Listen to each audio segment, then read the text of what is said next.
Hi friends, welcome back. तो friends, अभी का वीडियो है 7 सबसे बड़े मुस्लिम देशों में हिंदू धर्म के प्रति आकर्षित हो रहे हैं, बन रहे मंदिर।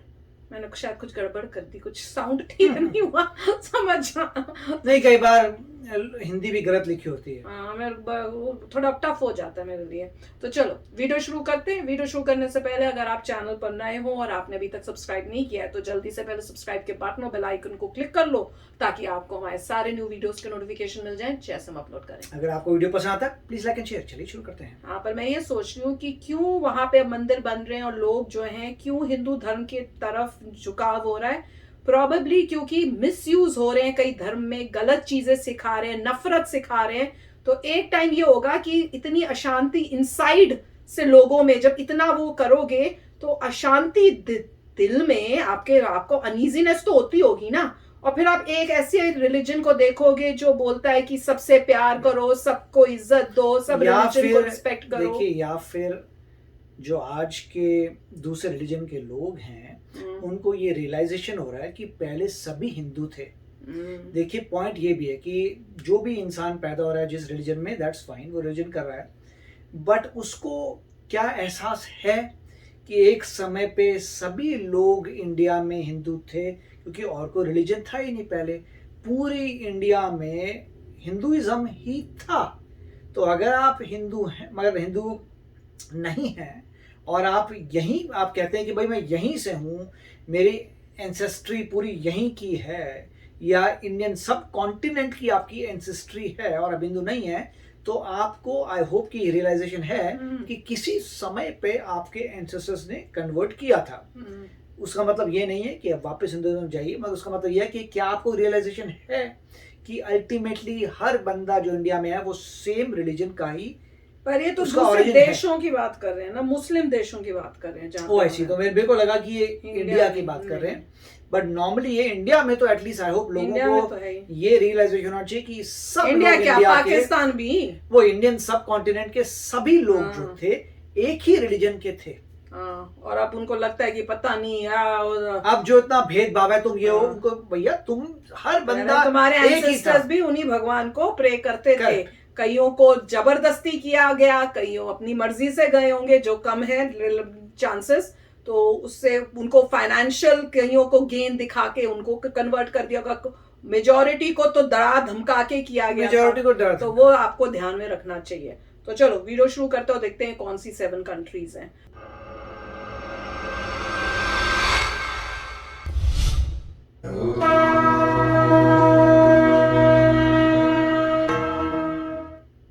हम सभी यह जानते हैं कि हिंदू धर्म ही सबसे प्राचीन धर्म है और यह आज से 2500 वर्ष पूर्व तक संपूर्ण विश्व में था। कालांतर में जैसे जैसे देश बढ़ते गए, मानव सभ्यता का जैसे जैसे विस्तार होता गया, वैसे वैसे कुछ दूसरी संस्कृतियों का भी उदय होता गया। और इस तरह आज के समय में केवल भारत व नेपाल ही ऐसे देश हैं जहां हिंदू आबादी सबसे ज्यादा है। यानी हम कह सकते हैं कि यह 2 देश ही ऐसे हैं जहां प्राचीन काल से लेकर अब तक हिंदू धर्म अधिक संख्या में विद्यमान है और इसीलिए यहाँ हजारों साल पुराने मंदिर व पूजा स्थल हैं। ऐसा नहीं है कि अन्य देशों में हिंदू धार्मिक स्थल नहीं है, लेकिन वहाँ इस्लामी आक्रमणकारियों द्वारा वे ध्वस्त कर दिए गए और जो बचे हैं अब वो भी ध्वस्त किए जा रहे हैं। हिंदू धर्म के मानने वाले लोग केवल भारत या नेपाल में ही नहीं बल्कि हर एक देश में कम या ज्यादा संख्या में मौजूद हैं और इसीलिए कई मुस्लिम देश ऐसे हैं जहां भव्य और आकर्षक हिंदू मंदिर हैं। इनमें से कुछ हाल ही में बने हैं तो कुछ सैकड़ों हजारों साल पुराने। इसके अलावा कुछ मुस्लिम देशों में नए हिंदू मंदिरों का निर्माण हो रहा है। आज के वीडियो में हम 7 ऐसे देशों के विषय में बताने वाले हैं जो पूरी तरह से मुस्लिम देश हैं परंतु अभी भी वहाँ हिंदू संस्कृति मौजूद है। यानी कि आज हम 7 ऐसे देशों के बारे में बात करने वाले हैं जहां हिंदू मंदिर मौजूद हैं और हिंदू धर्म के मानने वाले भी। तो चलिए शुरू करते हैं आज का वीडियो। आप देख रहे हैं दी साइंटिफिक हिंदू और मैं हूं आपके साथ आपका दोस्त धीरेन्द्र। मित्रों, सबसे पहले सूची में नाम आता है ओमान का। ओमान में हिंदू एक अल्पसंख्यक धर्म है। ऐतिहासिक दस्तावेजों के अनुसार 19वीं सदी तक ओमान में हिंदुओं की संख्या 4000 के करीब थी। इबादियों के हमले के बाद हिंदुओं की संख्या घटकर 300 रह गई। ओमान का अल वलजात और अल बयान जहां सबसे ज्यादा हिंदू आबादी थी, अब वहां हिंदू आबादी बेहद कम है। इसके बावजूद एक रिपोर्ट के मुताबिक वर्तमान समय में ओमान के हिंदुओं की जनसंख्या 2,60,000 है, जिनमें से आपको जानकर आश्चर्य होगा कि भारतीयों की संख्या मात्र 1,000 है। ओमान पूरी तरह से एक मुस्लिम देश है, फिर भी यहाँ के मस्कट में आधिकारिक तौर पर मान्यता प्राप्त 2 मंदिर हैं, जो क्रमशः भगवान शिव तथा भगवान कृष्ण के मंदिर हैं। वर्ष 2018 में जब भारत के प्रधानमंत्री ओमान यात्रा पर गए थे तो वह मस्कट के शिव मंदिर भी गए थे। दूसरे नंबर पर आता है लेबनान। वर्ष 1932 की जनगणना के अनुसार लेबनान में हिंदुओं की जनसंख्या 13,000 थी। इसके बाद दोबारा जनगणना नहीं हुई है, इसलिए वर्तमान जनसंख्या का आंकड़ा उपलब्ध नहीं है। लेबनान एक मुस्लिम देश है जहां 54% आबादी मुसलमानों की है। इसके अलावा ईसाई आदि 17 धर्म और है। लेबनान में जैतौन नामक शहर में एक हिंदू मंदिर है जिसे इंडियन कम्युनिटी हिंदू टेम्पल कहते हैं। इसके अलावा कई छोटे छोटे मंदिर और भी हैं। तीसरे नंबर पर आता है मलेशिया। मलेशिया में हिंदू धर्म चौथा सबसे बड़ा धर्म है। वर्ष 2010 की जनगणना के अनुसार लगभग 17.8 लाख मलेशियाई नागरिक हिंदू, जो कि मलेशिया की कुल जनसंख्या का 6.3% है। ज्यादातर मलेशियाई हिंदू प्रायद्वीपीय मलेशिया के पश्चिम भागों में बसे हुए हैं। मलेशिया में 3 राज्य ऐसे हैं जहां हिंदू आबादी 10% से भी कम है। ऐतिहासिक दस्तावेजों के अनुसार 1700 साल पहले हिंदुओं का सबसे पहले आगमन हुआ। भारत के साथ व्यापार की वृद्धि ने मलय तट के अधिकांश लोगों को हिंदू धर्म के संपर्क में ला दिया। इस प्रकार हिंदू धर्म तथा भारतीय संस्कृति और संस्कृत भाषा इस पूरे देश में फैलने लगी। वहाँ भारतीय शैली में मंदिर बनाए जाने लगे। स्थानीय राजा खुद को भारतीय राजा के रूप में संदर्भित करने लगे। मलेशियाई हिंदुओं का सबसे बड़ा त्योहार दिवाली है, जो हमेशा हर्षोल्लास के साथ मनाया जाता है। मलेशिया में हिंदू धर्म इतना लोकप्रिय हो रहा था कि बड़ी संख्या में लोग हिंदू धर्म अपना रहे थे, लेकिन वहाँ की सरकार ने कट्टरपंथियों के दबाव में आकर एक कानून बना दिया, जिसके अनुसार किसी मुसलमान के हिंदू बनने पर पूर्ण पाबंदी है। मलेशिया का बाटू गुफा मंदिर काफी प्रसिद्ध है, जहाँ भगवान मुरुगन की विशाल प्रतिमा है। इसके अलावा और भी कई मंदिर मलेशिया में मौजूद हैं। बात करते हैं चौथे देश की, और वह है यूएई।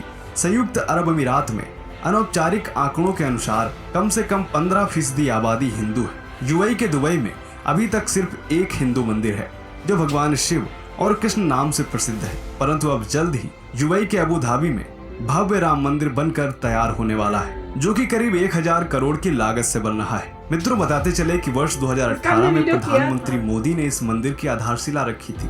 यह हिंदू मंदिर अबू धाबी में अल वाकबा नामक जगह पर करीब 20,000 वर्ग मीटर जमीन पर बन रहा है। हाईवे से सटा अल वाकबा अबू धाबी से लगभग 30 मिनट की दूरी पर है। मंदिर के आधार का काम लगभग पूरा हो चुका है। इसके ऊपर नक्काशीदार गुलाबी पत्थर लगाया जाना अभी बाकी है, जिसे राजस्थान के भारतीय कारीगर ही लगाएंगे। पत्थर की नक्काशी के माध्यम से प्रमाणिक प्राचीन कला और वास्तुकला को पुनर्जीवित किया जा रहा है। इस मंदिर के डिजाइन का 3D वीडियो भी जारी किया जा चुका है। यह मंदिर 7 शिखरों से सुशोभित होगा। वर्ष 2023 के अंत तक यह मंदिर पूर्ण रूप से बन जाने की संभावना है। आते हैं 5वें नंबर पर, और वह है बहरीन।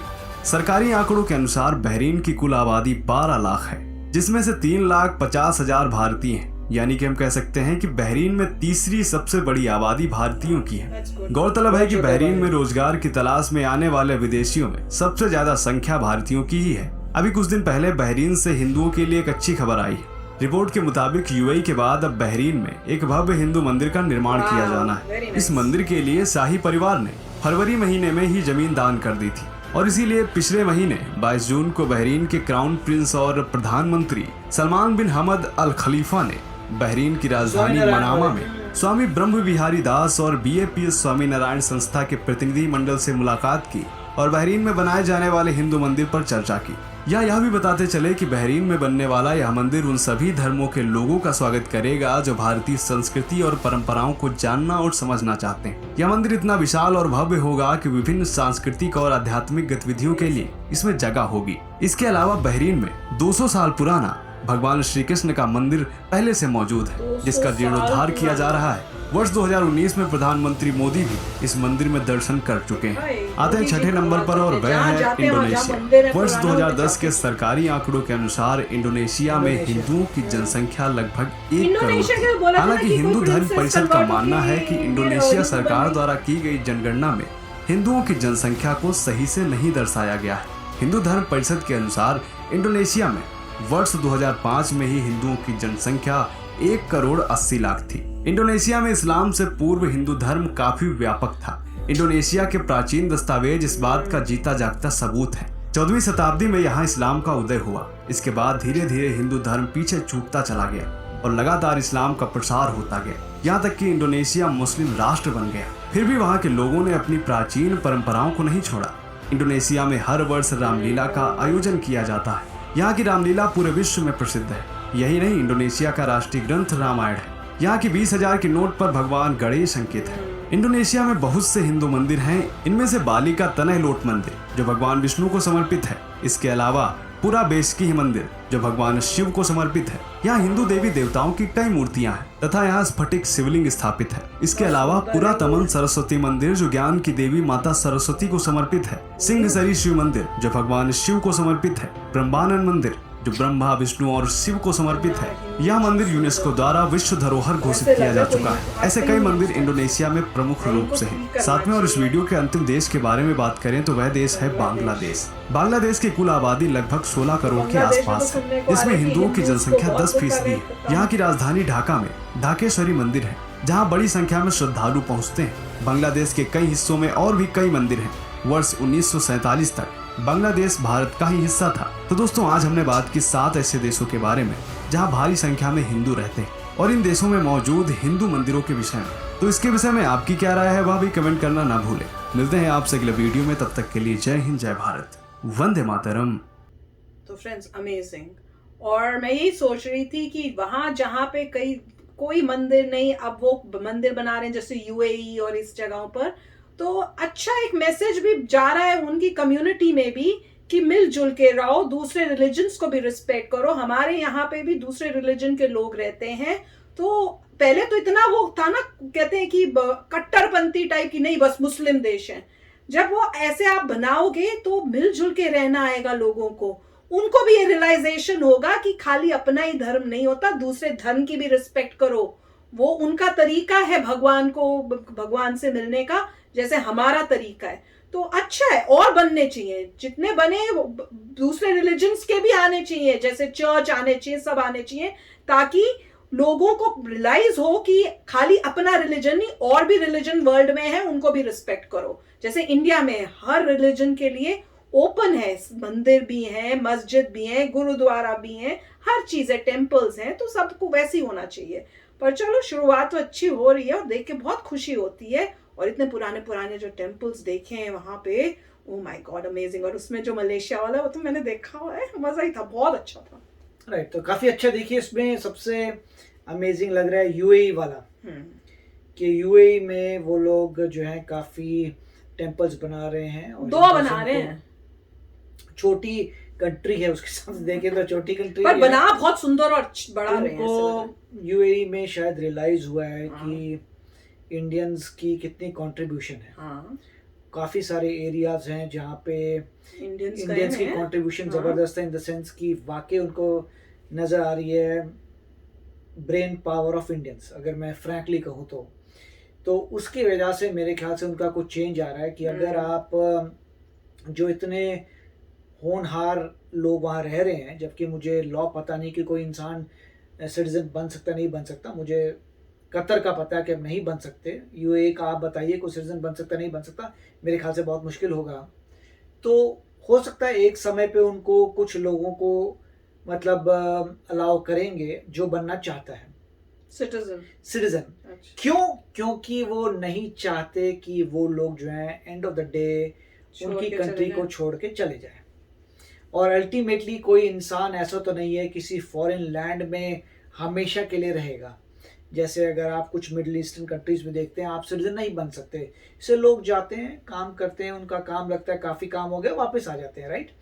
मगर अगर मान लीजिए कोई काम करने गया और डॉक्टर है, बहुत ही बढ़िया सर्जरी करता है, नंबर 1 डॉक्टर है, अब क्या वो चाहेंगे कि वो बंदा जब उसको लगेगा अच्छा यहाँ पे मैं सिटीजन बन नहीं सकता तो मैं क्या फ़ायदा, मैं तो वापस चले जा रहा हूँ।